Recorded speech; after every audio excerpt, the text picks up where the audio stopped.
There's always that one person at work, the one who breaks every rule, gets away with everything, and somehow you're the one cleaning up their mess.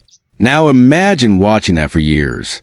Watching good people burn out, watching management do nothing, watching the system protect the wrong person, until one day they mess with you, and instead of arguing, instead of complaining, you decide to teach them a lesson they'll feel. Not loud, not dramatic, just quiet, controlled revenge. If you've ever dealt with a toxic coworker who thinks they're untouchable, hit like, subscribe, and stay till the end, because this one is painfully satisfying. I work in a unionized job, and before anyone jumps in, yeah, unions are great, good pay, benefits, job security. But there's a downside no one talks about. Sometimes the wrong people become impossible to deal with. And in our workplace, we had one of those people. Let's call him Victor.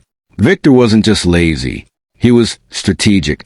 The kind of guy who always played the victim, always had an excuse, always had a story. If work got heavy, he'd slow down just enough to force others to help him. If someone called him out, he'd twist it, flip the narrative, make them look aggressive.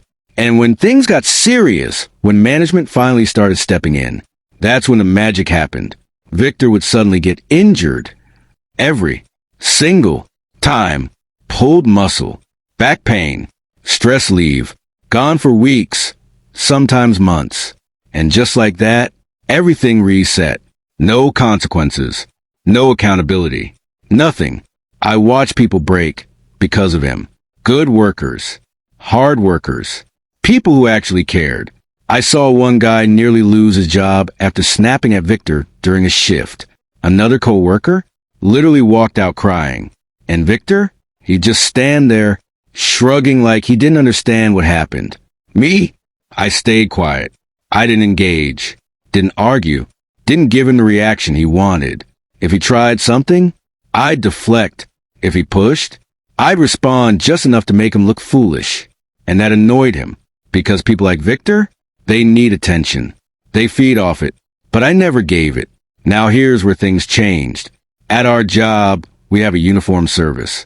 Every few days, clean uniforms get delivered and hung in the locker room. Each set labeled with our names. Simple system. You grab your uniforms, either take them home or leave them on the rack. No drama. Until one day, I grabbed mine like usual and placed them on the side rack, right next to Victor's. Didn't think anything of it. Left for the day. When I came back, something felt off. Victor gave me this look. You know the look. Petty, passive-aggressive, like he's already decided you're wrong.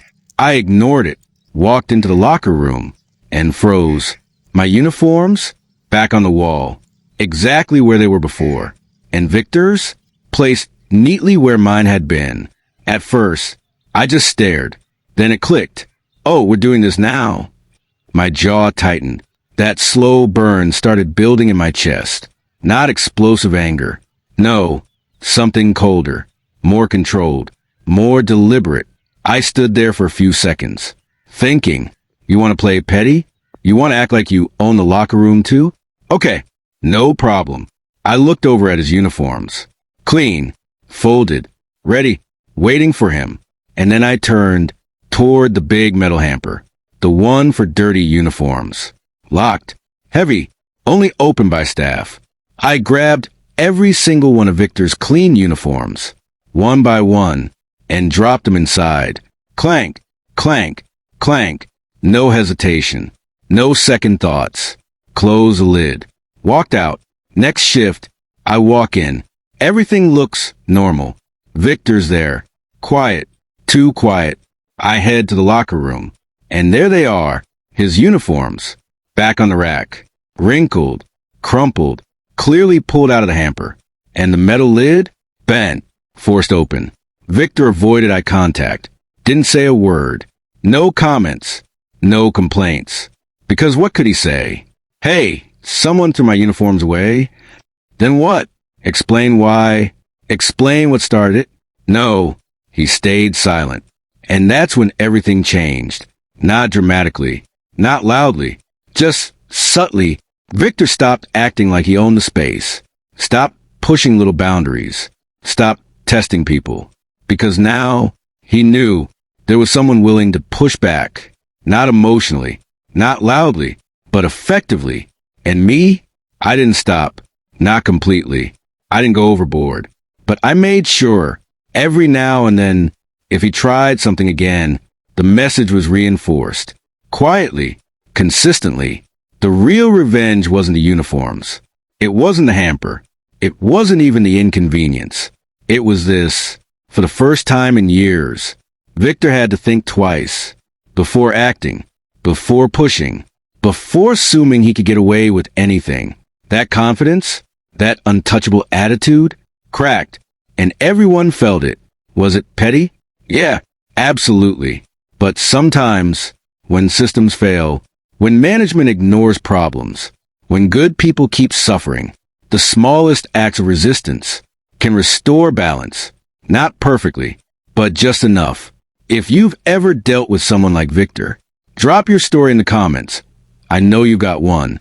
And if this gave you that satisfying feeling of justice, hit like, subscribe, because trust me, there's plenty more where this came from.